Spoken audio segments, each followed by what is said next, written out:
Each one of us grapples with their own internal struggles each and every day. We struggle with who am I, why am I here, am I really aware?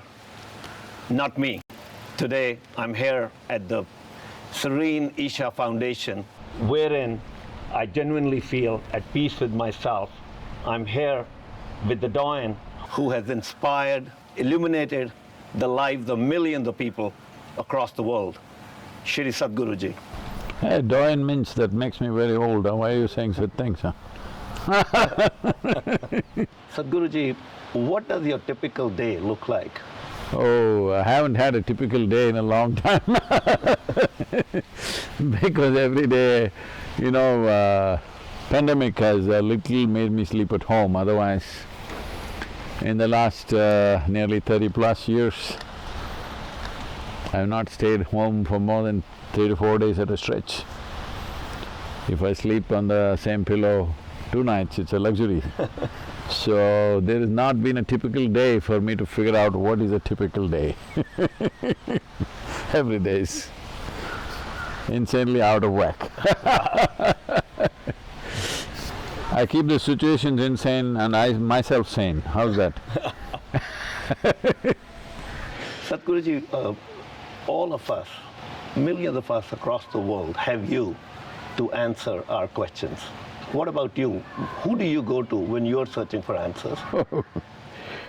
There was a time as a child, I think most people develop their questions much later, so they last much later in their life. For me, by the time I was 5 years of age, I had 1 billion questions floating around my head like a dark cloud all the time. So I shot the questions everywhere. I didn't get one single sensible answer anywhere. Everybody was referring to books, everybody was always talking about… as if everybody who is wise must be dead. That's how everybody was talking. So my questions tormented me too early and I came to a place where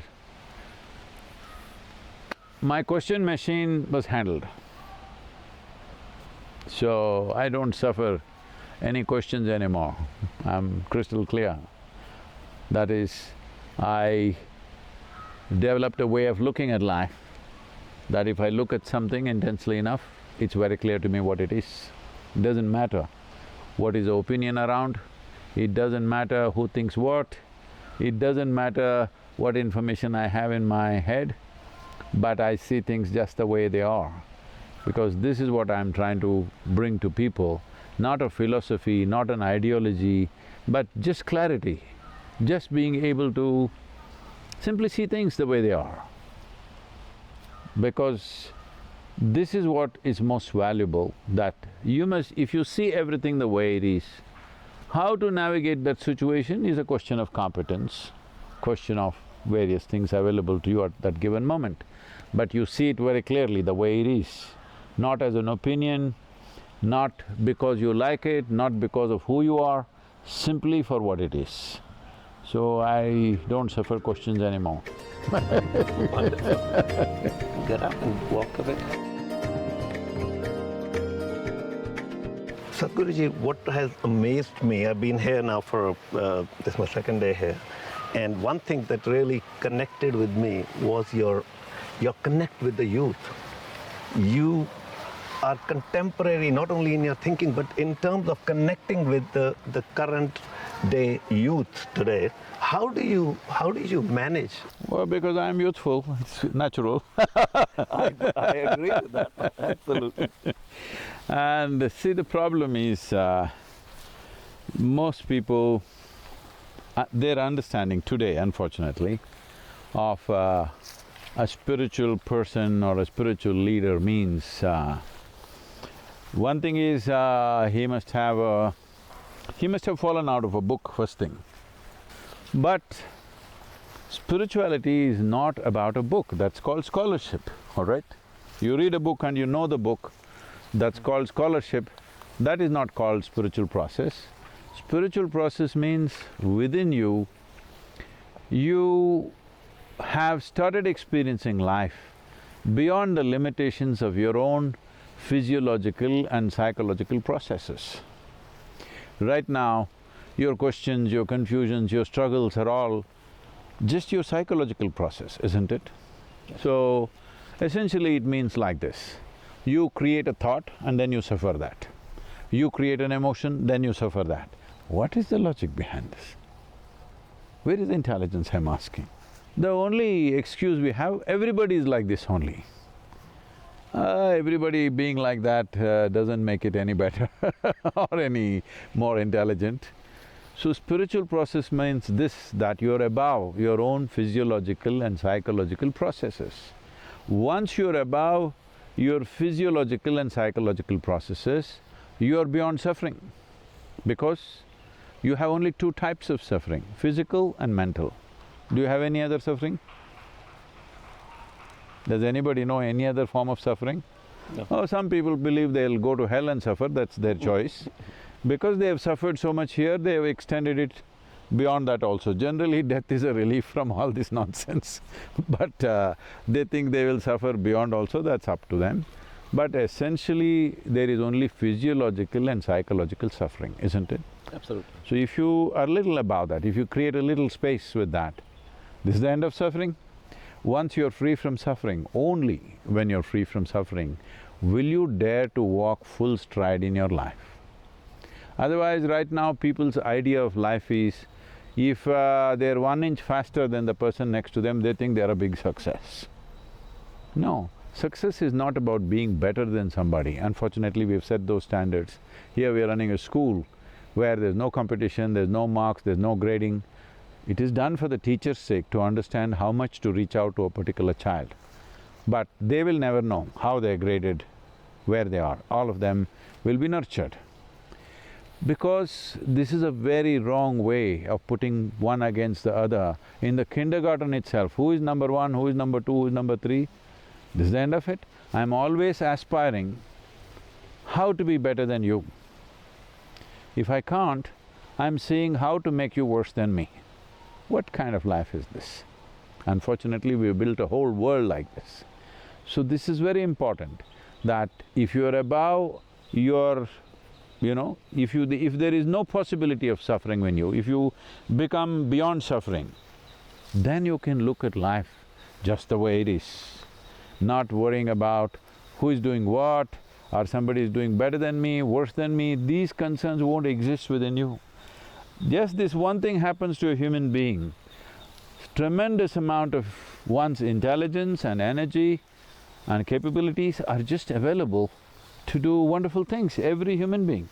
Here I can show you, today, people have been here for 10, 20 years, 30 years now, many of them. They all came here when they're either late teens or early 20s, like that. I can show you people where for the last 5, 10 years, they have not had a moment of irritation, anger, agitation, struggle, nothing. They're just fine. And they're not living in a cave. They're busy doing variety of activity, all right? And you will see people come here without any qualification, without any capability in their life. They will come within a couple of years, they take up big things and do it, because they are unhinged from their own suffering mechanism. Once there is no suffering, only then you can walk full stride. Otherwise, you're always half a step in your life. The fear of suffering. Sadhguruji, you just talked about success, what it means to different people. I have myself struggled with my definition of success. I spent decades trying to pursue billions and millions, and then somewhere around 2003, I suddenly discovered that everything I was pursuing was seemingly an illusion. And I changed my thought process, and I thought, look, I'm going to be in the business of trying to make people happy, the underprivileged happy. See, you're just under a coconut tree. It can enlighten you. See, there are ripe coconuts. They're capable of doing things to you, so you better get the point in life, okay? Otherwise, life will teach you in very tough ways. About billions and millions, too many people are committed to this. I am also committed to billions, but I am committed to billions of people. This was my thing. When I first, almost nearly 40 years ago now, I suddenly realized, if I take my hands off my mind, suddenly every cell in my body bursts out with ecstasy, dripping ecstasy. I experimented in so many ways, then I knew for sure, this is it. If you distance yourself from your mind and simply sit here, every cell in the body will ooze ecstasy. Then I sat down and made a plan. Who wouldn't want this, you know? That you can sit here without doing anything, simply you're ecstatic. Then I sat down and made a plan. At that time, the world's population was 5.6 billion people. I made a 2.5-year plan. In 2.5 years, I will make the whole world ecstatic. I really believed I'll do it. See, 40 years. Well, today we've touched over 2 billion people, but that's not my idea of the world. Now the populations have increased, inching towards 8 billion. So, I will die a failure, but a blissful failure. This is what I bless you also. You must also die a failure. Because what is success? You set up a petty goal for yourself, you reach there and pump your hands, I got there, this is it, I made it. This is silly for what human potential is. In your life, you should never reach what you dream of, because otherwise it simply means your dreams are too small, isn't it? So this is my blessing to everybody. May your dreams not be fulfilled in this life. That means your dreams must be big enough. And your dreams should be beyond your expectations. Your dreams must be beyond what you know right now. And you cannot dream that. So it's best that always there is something still to be done, but it'll all be never done, all right? But if you aimed at something which is that big, you took a few steps in your lifetime, somebody else will take the next few steps. That is when life happens at its best. Do petty things, I get little more money than you and pump my hands, I did it, I'm the winner. This is a silly way to exist. Unfortunately, the world has gone this way.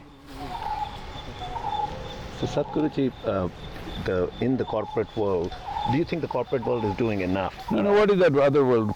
Corp world, what is that? There's only one world as far as I'm concerned. I agree. Well, let me rephrase that question.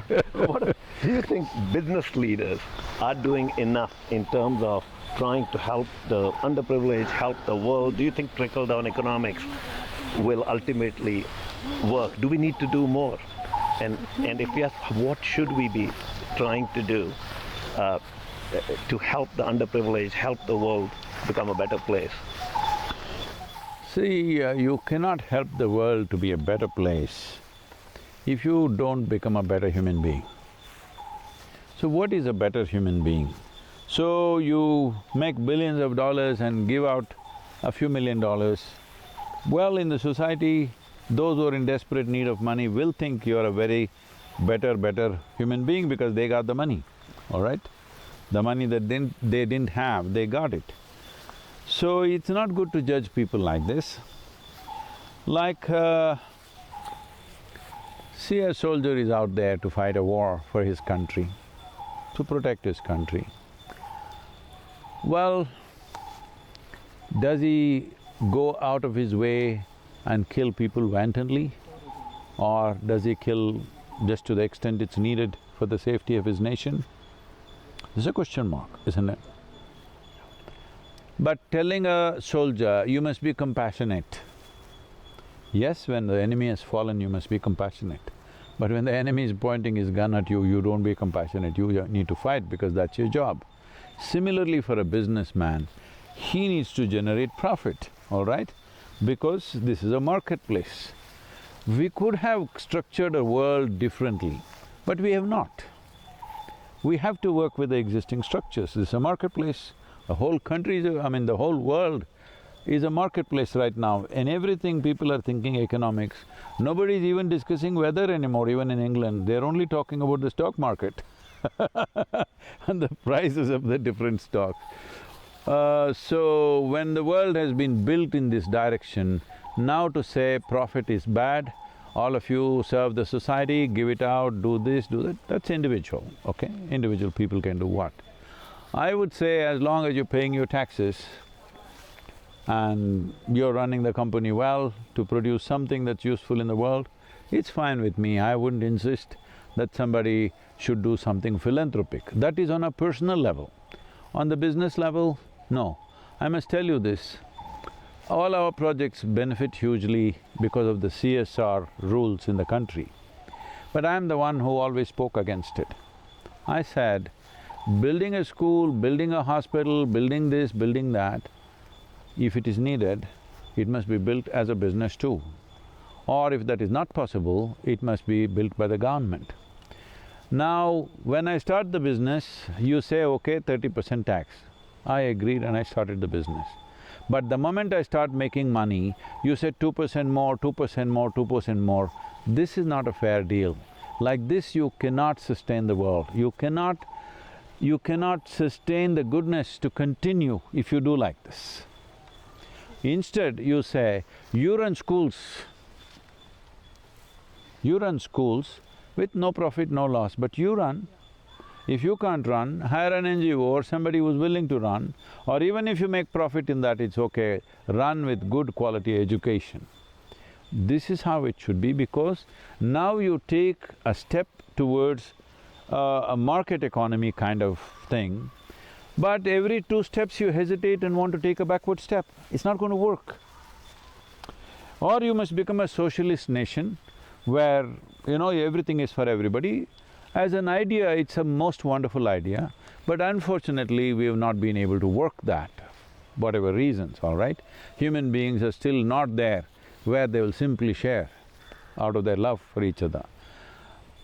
So, market economy is the only way.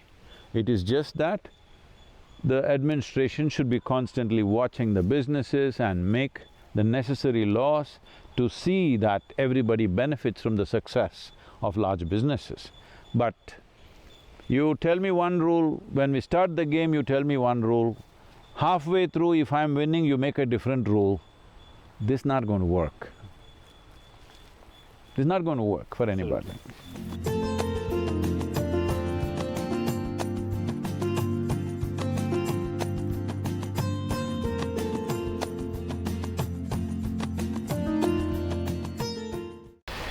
Sadhguruji, last time I met you, you said something that remained in my mind for a very long time and is still there.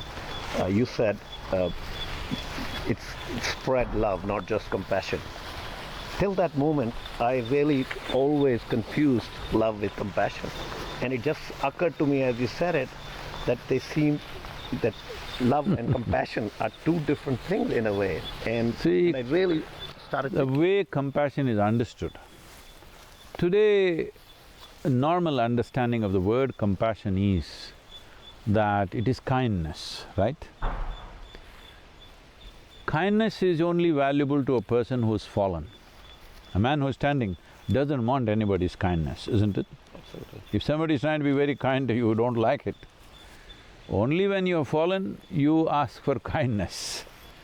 So, in that context I said, how I would see compassion is, compassion for me is an all-inclusive passion. If you have passion, it is with one person or one thing or something like that, it's exclusive. If your passion is for everything, the very way you breathe is passionate. If that is your idea of compassion, compassion is a fantastic thing, all right?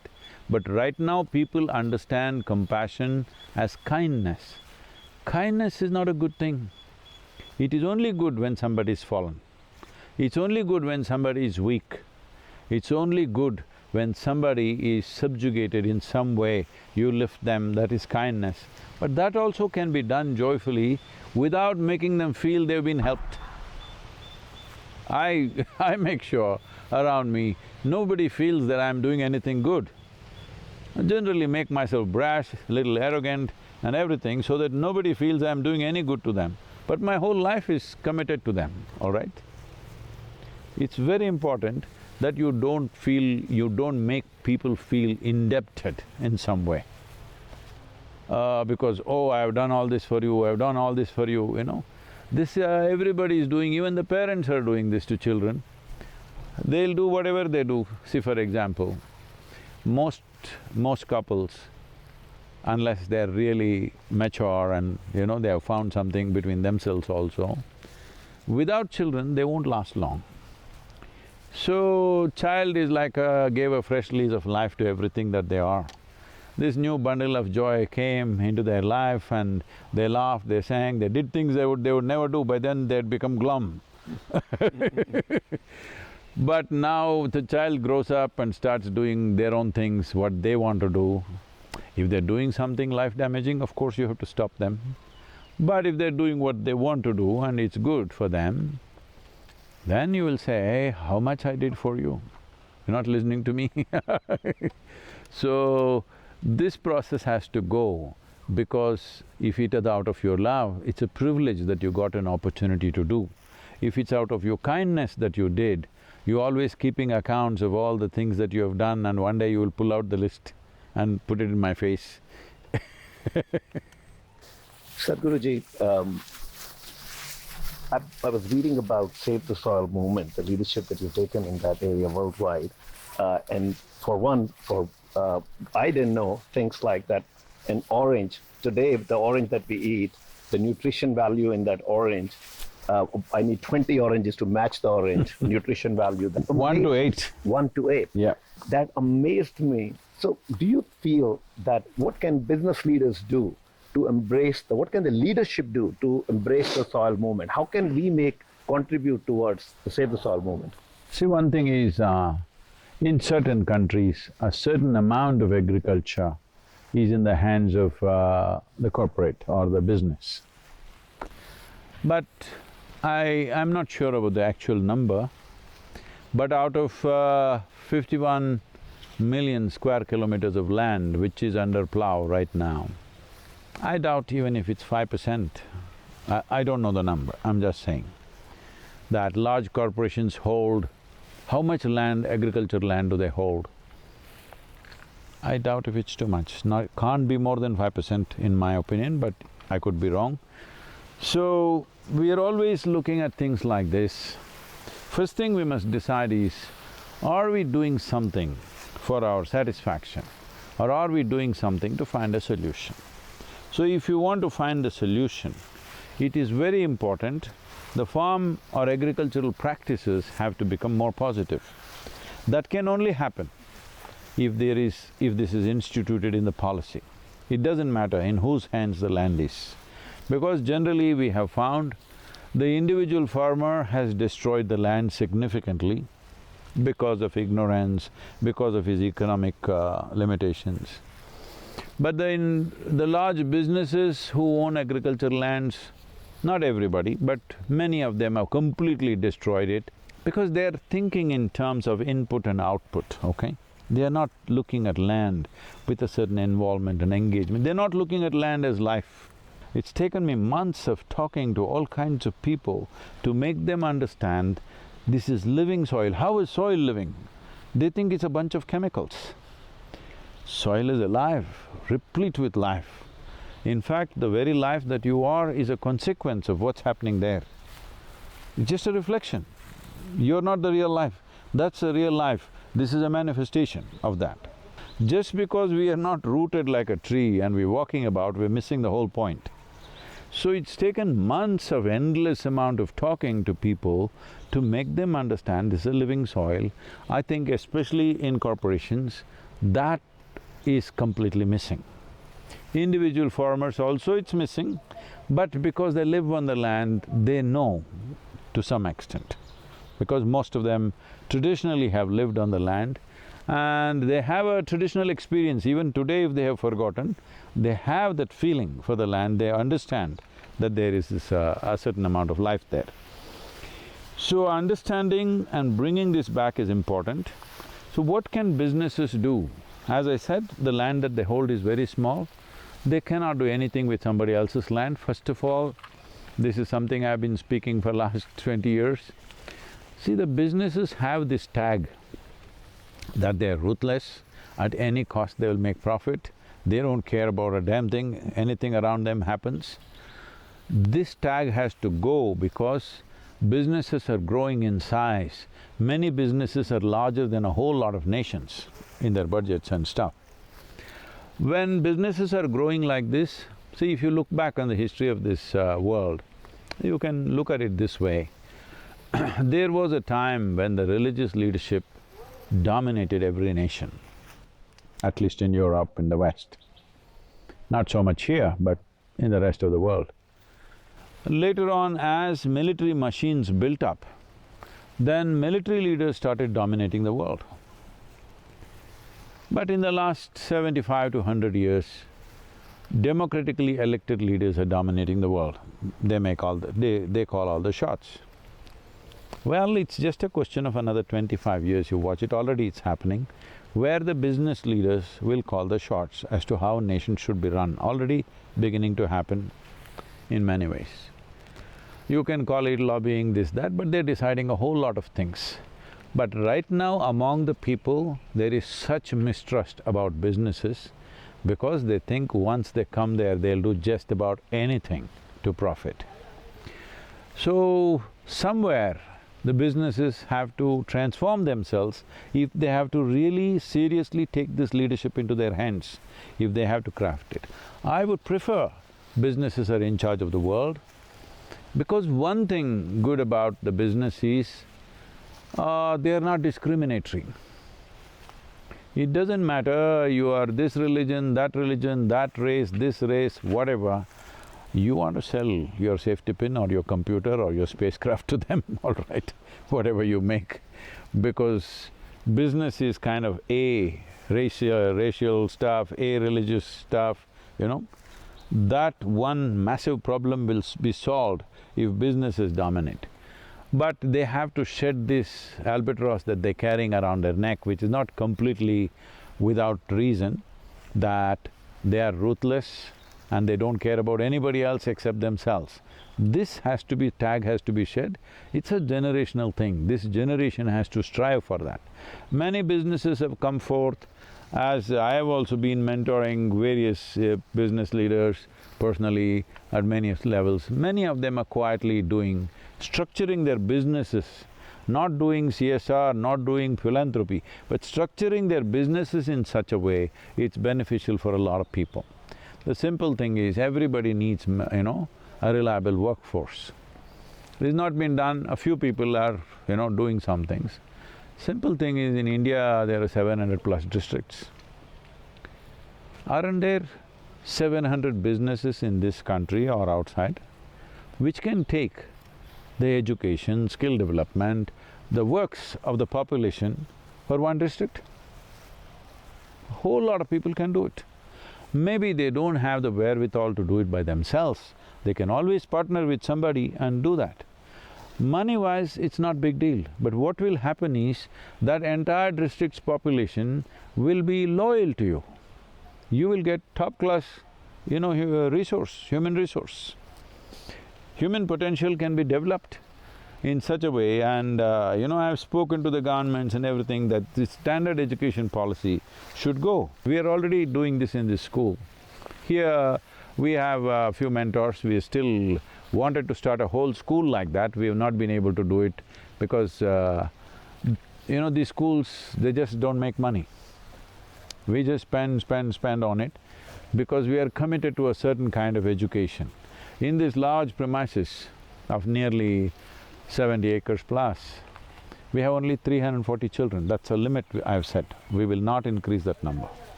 We can just put up more buildings, look at the space.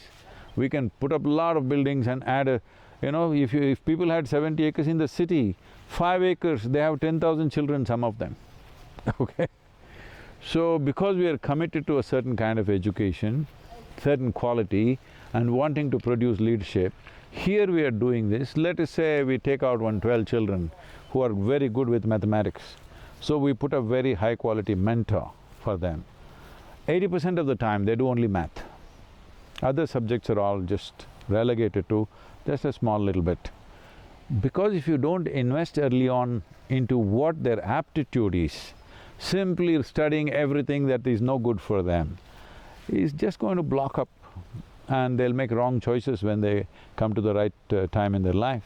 And above all, certain basic skills, certain sciences, if they don't develop early on, you will not really produce a great country, you know. It won't happen like that, you won't produce… Because the only thing in this country especially, the only thing you really have is population. If you develop human beings who are skilled, competent, focused, stable kind of human beings, well, with 1 billion people we can cause a miracle. The same population, if it's unfocused, unskilled, incompetent, oh, it's a great disaster unfolding.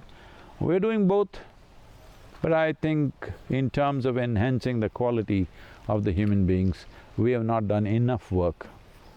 Scale is too big for any individual organizations to do that, and the financial requirements are so high. So only 340 children we are training in this school, we are starting another one in Bangalore. So we have rural schools, they are run differently. There are dozen plus schools are there. And we have the Samskriti, as you saw they perform. They are incredible children. But that is a parental commitment if they want to send their children that way. So there also from the age of 6, they are just becoming experts in something that they choose to do. The most important thing is to produce capable human beings who will make everybody's life good, you know. If you do not produce enough of them, you don't expect everybody will flourish. No, it will not happen like that. Well, oh, Sadhguru, you're making discriminatory. Arey, I've seen life. You got policies in your head. I've known life. Not everybody will fly to the same height. We can make everybody fly, but not everybody will fly to the same height. You do what you want. That'll not happen because there are some intrinsic issues.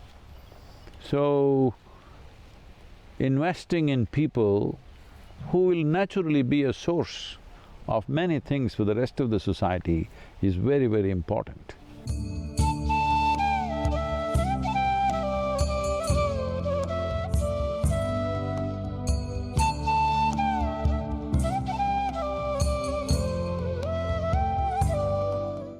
Sadhguruji, what about on the topic of save the soil? If I am a lower middle class or a middle class person who's thinking, I want to contribute to the cause, how do I do it? What can I do differently? See, depending on who you are, you can do many different things. If you are a middle class, lower middle class, see right now reaching the farmer through this movement is very hard, okay? Maybe in some countries you can.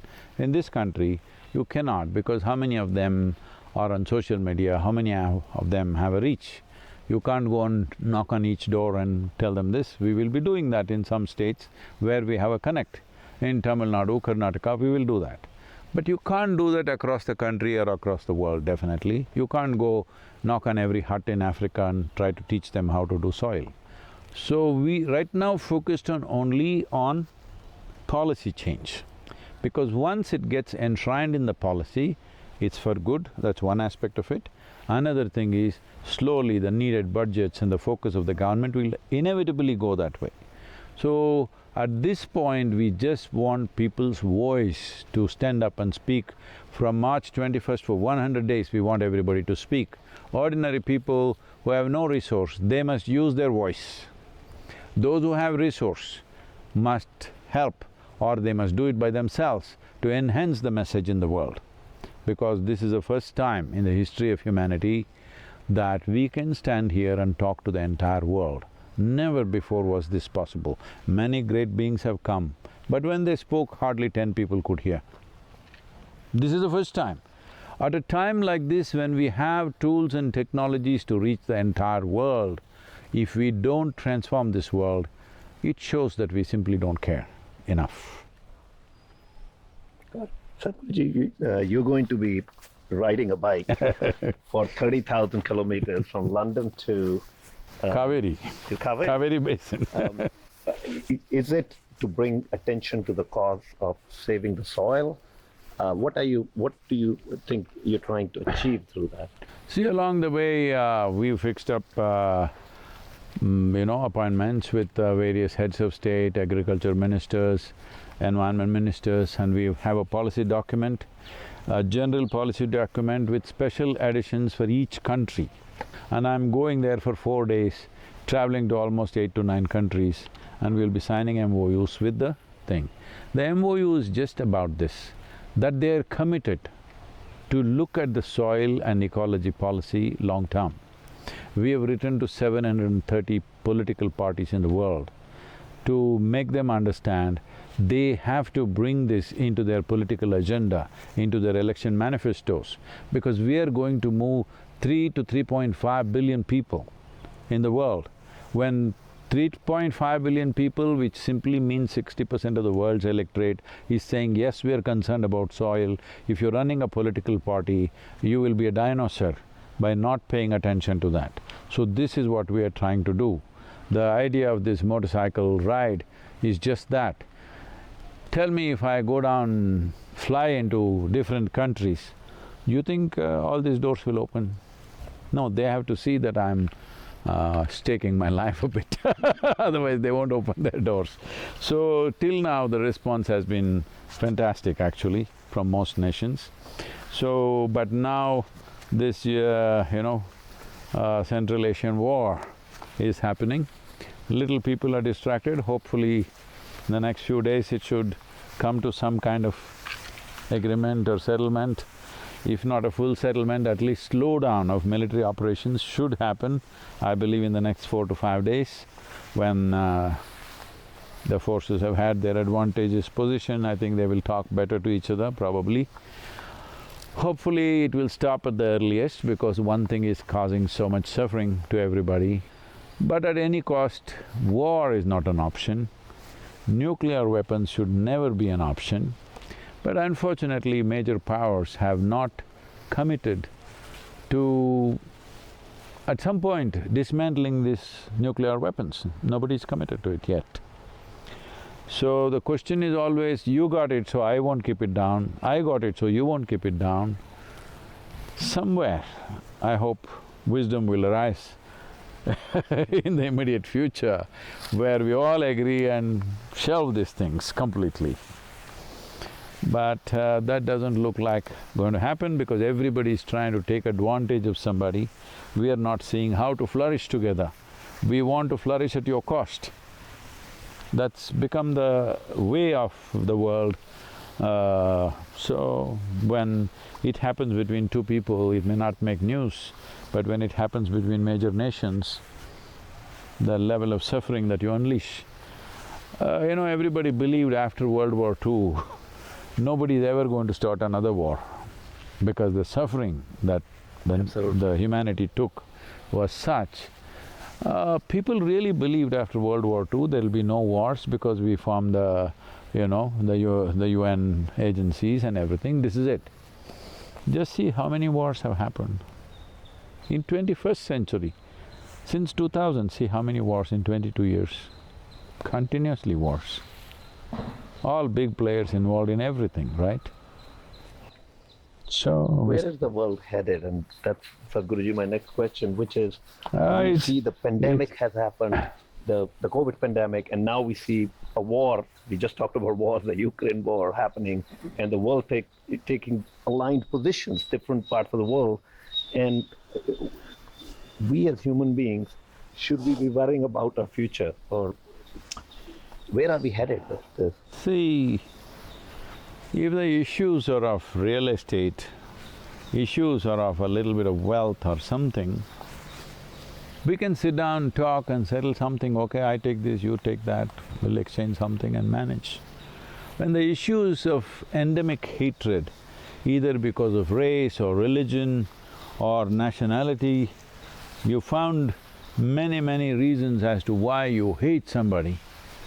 When issues of hatred are there, when human emotion is so invested in a negative sense, very hard to stop these things. Human evolution need to happen on an individual level. But as I said, I aimed for making 5.6 billion people, which was a population, ecstatic. But here I am still blissful. There are many millions of them. Today You know, our video reach has been some 2.2 billion or something last year. So, we are reaching people. Leadership, we need to reach big time. Unfortunately, the nature of political leadership has become such that unless you know how to elbow your way through everything, you don't get there, all right? So when you have gotten there with so much elbowing around, when you get there also you do the same thing. You don't know how to stop it. So, as you get more and more empowered, your negative emotions and limited way of looking at life takes bigger and bigger toll. Human competence has become a major problem, just look at this. Sadhguruji, I always hear this proverb that coffin doesn't have a pocket, and yet I come across people in their late 80s at times, or who are worrying about property, wealth, and why? Meaning, how does a human being get over their materialistic pursuits of realizing that, well, I need to live my life? What do we do differently? Well, there's no container service in the end, but everybody's going on with this. We are always teaching morality, don't be greedy, don't do this, don't do that. It's not worked. Why are we going on doing things which are not worked? Just look at it this way. Have you noticed, on a certain day, if you're really, really happy, you're joyful, your needs have come down significantly. That's what we need to do. We've been trying to produce good people, moralistic people. No, we need to produce joyful and sensible human beings. That's what is most needed for the world. And that is this inner engineering is that work, mainly focused towards producing sensible and really joyful human beings. When they're joyful, see how wonderful human beings are to each other. When they're miserable, oh, they do terrible things to each other. If you look at it in terms of any human being, is there any human being here who doesn't want to be joyful? Is there any human being here who doesn't want to have a good life? No. In intent, everybody is online. They're on track. Execution is the problem, isn't it? They have no means to execute. How do I become joyful? Oh, but he said this, she said that, that happened, this happened. Why are they not able to execute such a simple thing? I want to be happy. I want to be peaceful. Why is such a thing not happening? Obviously, no tools, no technology. This is why inner engineering is very important. Why I have committed my life to this. Committed my life means there's nothing else in our lives, just that. 7 days of the week, 365 days, nearly 20 hours a day non-stop, because if this one thing happens, people know how to be peaceful and joyful by their own nature. Then they will know accumulation is not the way to go about life, because it's not going to get you anywhere. You need to have what you need to have so that every day you don't have to go begging around, that's a different matter. But accumulation for the sake of enhancing your life should not happen. Accumulation for usage must happen, all right? For a month's rice you got in your store, you must have, otherwise every day you will go to the store, all right? You must have some money in the bank so that every day you don't have to go and earn your daily labor. So, having things for use, having things to make ourselves effective in the world is one thing. Having things or accumulating things just to feel better is a terrible thing, because there's no end to that. I can give you the mountain if you want right now. These mountains are yours. Hello? Why are you accumulating small things? But the problem is, people are trying to be happy with accumulations. So they don't have houses anymore, they have warehouses for themselves. So the problem is just this lack of joy within themselves. One who is joyful will have things to the extent it's necessary, never more, never less, because why would he carry a burden that he doesn't need? Thank you, Sadhguruji, for Namaskar. the enlightening Thank you very experience. much. Yeah. Thank you.